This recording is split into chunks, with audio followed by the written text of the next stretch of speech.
Hi, I'm Andy Darley from britsonpole.com and you're watching Over the White Line, our new regular video magazine covering motorsport and motors in general. Starting fairly small with this first edition, we've still got a load of really good stuff in there and we're only going to get bigger and better. So, without further ado, let's get going.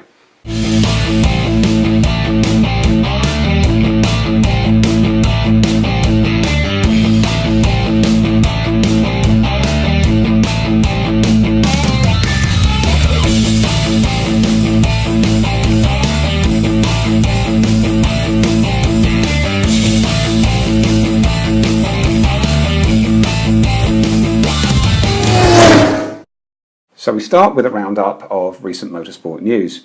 In single-seaters, we're well into the build-up towards F1 at Monza, where the emphasis is likely to be on nostalgia as McLaren celebrates its 50th birthday and all the talk is about Rush, the movie about the rivalry of Niki Lauda and James Hunt.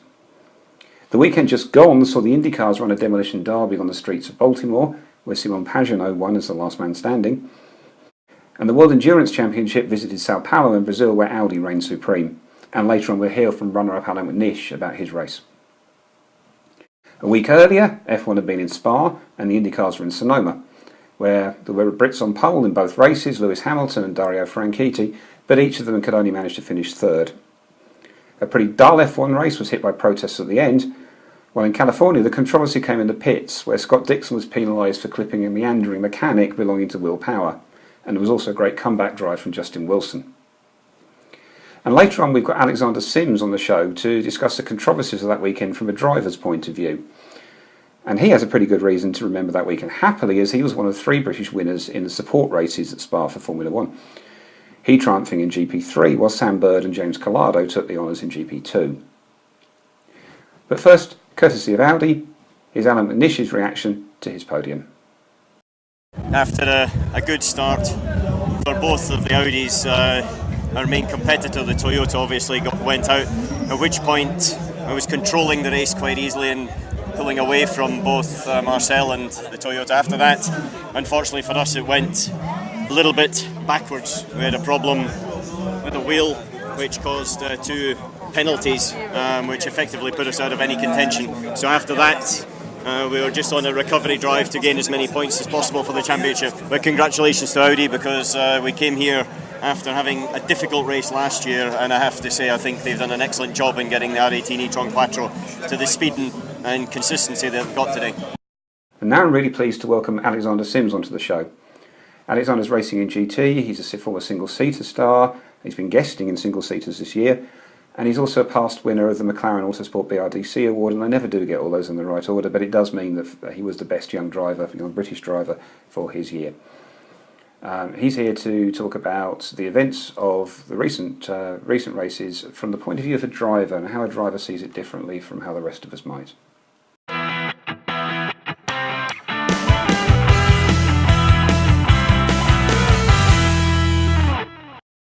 So, Alexander, thank you for joining us. I guess the first thing to ask about is Spa at the weekend, GP3, first time with Carlin and a win.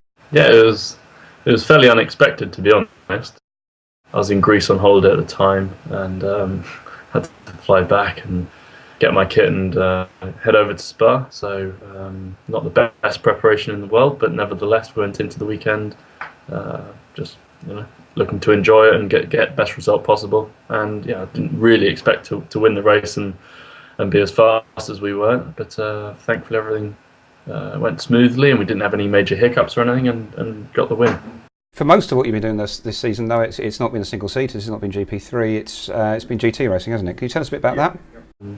I'd say overall it's been a pretty positive first year's GT racing, and yeah, a very different format to single-seaters. It's been great. I've enjoyed it massively, and hopefully it's a relationship that continues for many years. So the Formula 1 race wasn't hugely exciting, and probably the most controversial thing happened at the end with the Greenpeace protests on the podium. Leaving aside the specifics of it, are you conscious and aware of the environmental aspects of racing at all? Is it something that interests you? I've got quite a passion for electric cars, and outside of racing I wouldn't quite call myself a tree hugger, but very aware of the impact that we're having in terms of burning so much oil and on the environment. So are we likely to see you in Formula E in the future? It's something that I think I'm one of the only racing drivers at the moment that's quite excited by it. But yeah, I would absolutely love to be involved in that. It's very good. I think in year one it might be a bit strange and everyone will be very confused by it because it's got some very interesting ideas. But I think long term it's got some real potential to help people perceive electric cars as actually something that's quite cool and quite desirable. So you've seen the incident in Indy cars with Scott Dixon clipping Will Power's mechanic and the penalty he got. What, as a driver, what did you think of it? So from what I could see, it looked like Scott tried his best to turn fairly sharply out of his pit box to avoid the car ahead. And I would probably be fairly sympathetic with Scott's view, to be honest, in that the mechanic seemed to be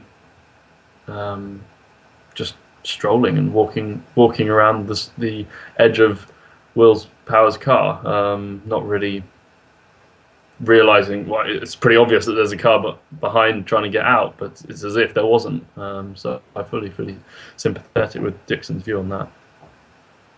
When you're pulling away from a pit stop or from a driver change in GTs, do you have time to look around like you would do at a road junction, or do you just have to trust the team that they wouldn't be sending you off if it wasn't clear and safe?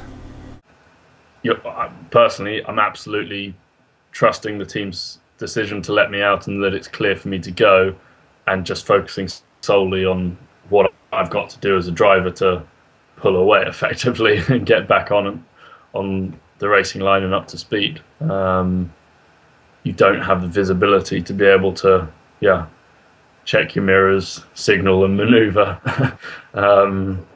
You can't give away half a second, let alone 5 seconds to check everything's clear and safe to move.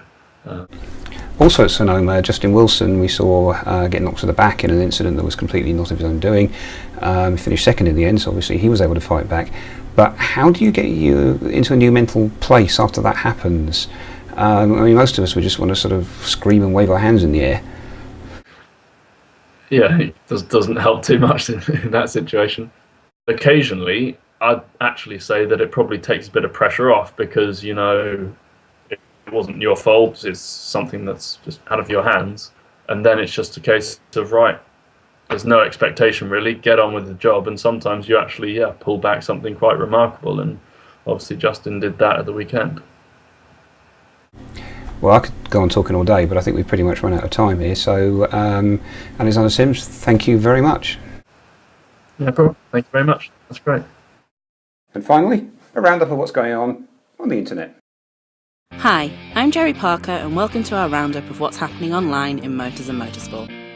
First up, the excitement continues to build for the release later this month of Ron Howard's F1 movie Rush, which tells the story of the rivalry between legends Niki Lauda and James Hunt.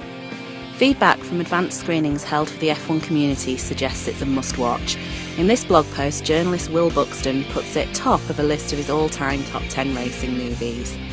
He writes, "It is the movie that racing fans have been waiting 50 years to see. Ron Howard has taken a story we all know and a sport we all love and has produced a staggering work of beauty, brutality and brilliance." Meanwhile, veteran journo Joe Sayward has republished on his blog an interview with Howard that he'd previously only released for subscribers of his paid-for e-zine GP+.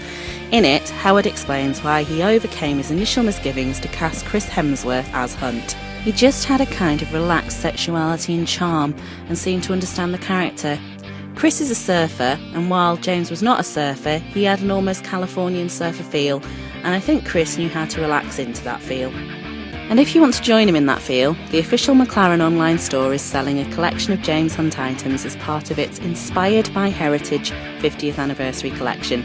This is, of course, something you'll be perfectly well aware of if you're subscribed to their many newsletters. As well as t-shirts and a cap, Hunt also features in this rather cool set of half-size replicas of McLaren's World Champions race helmets. And in the interests of fair disclaimer, I should tell you that if you click through using the links here and buy something, we get a small commission that will help us produce more editions of Over the White Line. So, no pressure then. If the McLaren store is helping to celebrate the good old days, one person who is lamenting their passing is Keith Collentine, whose F1 Fanatic website is a case study on how to run an independent news site. In a well-argued piece titled "After 50 Races, DRS is Killing My Passion for F1", he writes, "This gimmick has diminished the art of real racing and traded it for the cheap facsimile of push-button passing." The article spawned an intelligent debate in which both sides made good points, but just as when IndyCar blogger Pressdog reduced his coverage earlier this year, it's always worrying when a passionate advocate for our sport starts to find their enthusiasm fading. Personally, we always find that if we're starting to lose the plot, the best solution is some really noisy supercars. So here's the third running of Motor Trend's world's greatest drag race. 12 nifty sports and supercars on a quarter-mile runway. Mercs, Astons, Porsches, Beamers. Just acceleration, gearing, and most importantly, speed. Spoiler alert, the Ford Focus doesn't win. And while we're on the subject of supercars, this photo is currently doing the rounds of a Lamborghini Aventador that looks like it's escaped from the set of Tron. If it looks a little familiar though, you may remember it from a couple of months ago when it was seized by the police, threatened with the crusher, and then hit with a parking ticket. In the words of Ferris Bueller, a man with priorities so far out of whack doesn't deserve such a fine automobile. And finally for this edition, if there isn't room to pass, don't be like this American in Malta. You will! Let me pull over here!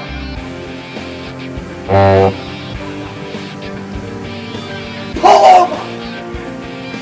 Come on, right now, you and me! Come on, out of the car! Move your car over! Otherwise, I will kick your low piece ass!